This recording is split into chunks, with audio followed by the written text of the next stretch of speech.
Lewis Hamilton has just delivered a performance so remarkable, so unexpected, and so emotionally charged that it's already being hailed as the defining moment of his Ferrari journey so far. What began as a weekend of frustration, a disastrous qualifying, mounting pressure on the Scuderia, and growing doubts around his move, turned into one of the greatest comebacks of the 2025 season. And make no mistake, this wasn't just Hamilton fighting through the field. He overtook his own teammate, he silenced the critics, and in front of tens of thousands of stunned tifosi, he reminded the world, you can never count out Lewis Hamilton. This wasn't a fluke. It wasn't born from chaos or safety car luck. It was methodical, ruthless, strategic.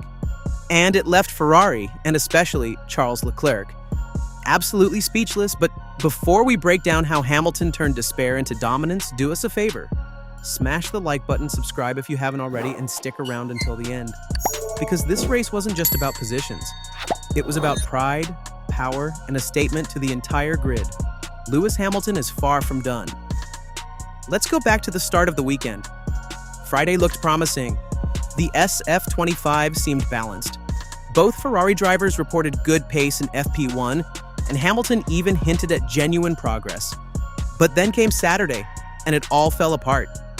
As the temperatures dropped, so did Ferrari's performance. The SF25 just couldn't switch on the tires in the cold. Hamilton was knocked out in Q2. The headlines were already being written.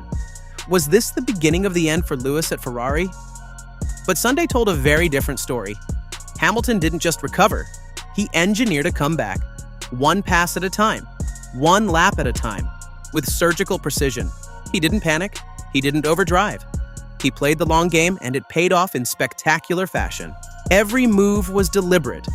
Every sector showed intent. And when the time came to challenge Leclerc, Hamilton made it look easy. He breezed past his teammate with no radio drama, no politics, just pure clinical racing. By the end of the race, the message was clear. Ferrari didn't just sign a 7-time world champion, they signed a driver still capable of rewriting history. And as the tifosi stood in stunned silence, then erupted in applause, Hamilton didn't raise his fist in defiance, he simply nodded as if to say, this is only the beginning.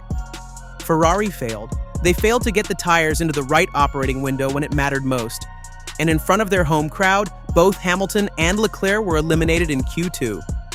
It was a public collapse. In front of the fans, in front of the press, in front of the world. Hamilton was set to start P12. Leclerc, just one row ahead. For a team that entered the weekend hoping to close the gap to McLaren and Red Bulls, this was nothing short of a disaster. Inside the Ferrari garage, the tension was palpable. Heads down, arms crossed, radio chatter, clipped and terse. Another home Grand Prix slipping through their fingers. But Lewis Hamilton doesn't do defeatism. Not quietly. And certainly not when there's still a race to be run.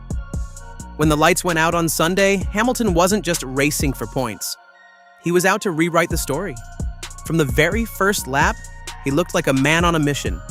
Imola is notorious for being hard to overtake on, but Hamilton didn't care.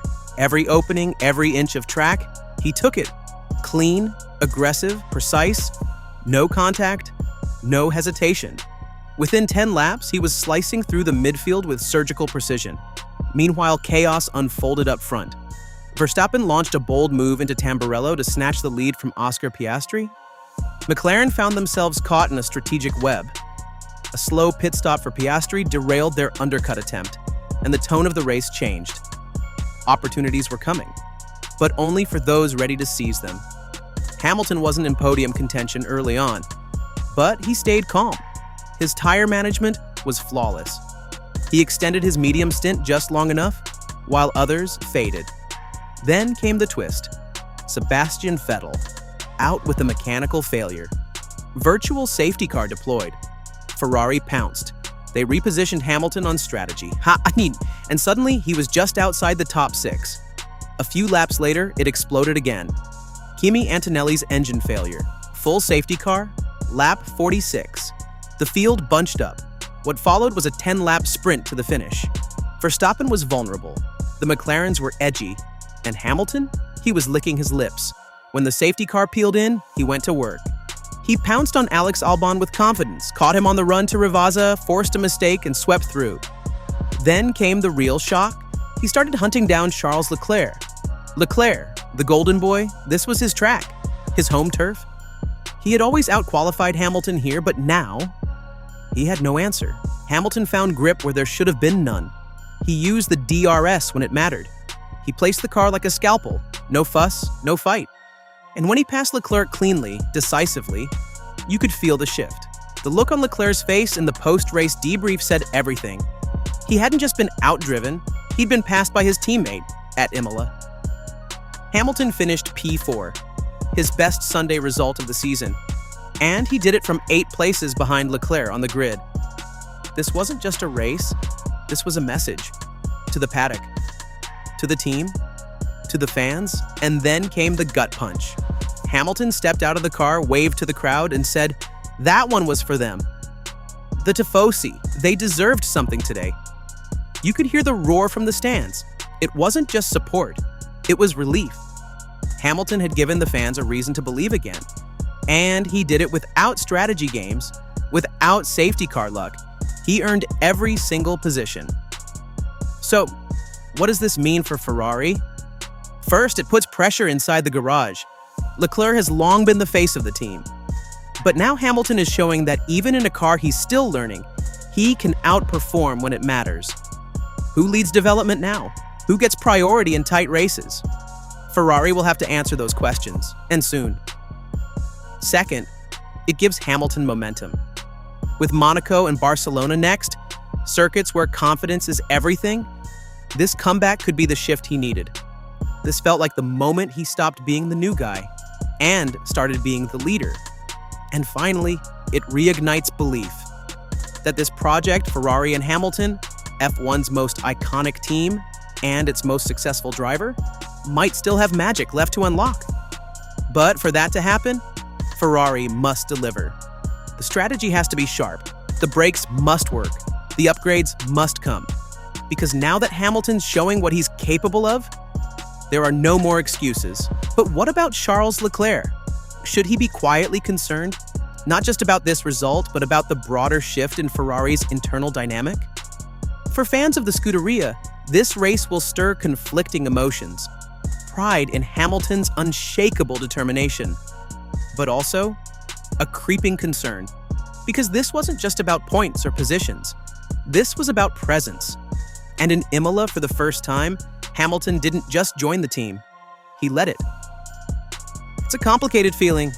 One moment you're watching a legendary driver mount a historic comeback, the next you're questioning whether your longtime frontman has just been outshone on home soil. And it's fair to ask, where does Leclerc go from here? Because this wasn't a random one-off. This was a moment, a shift.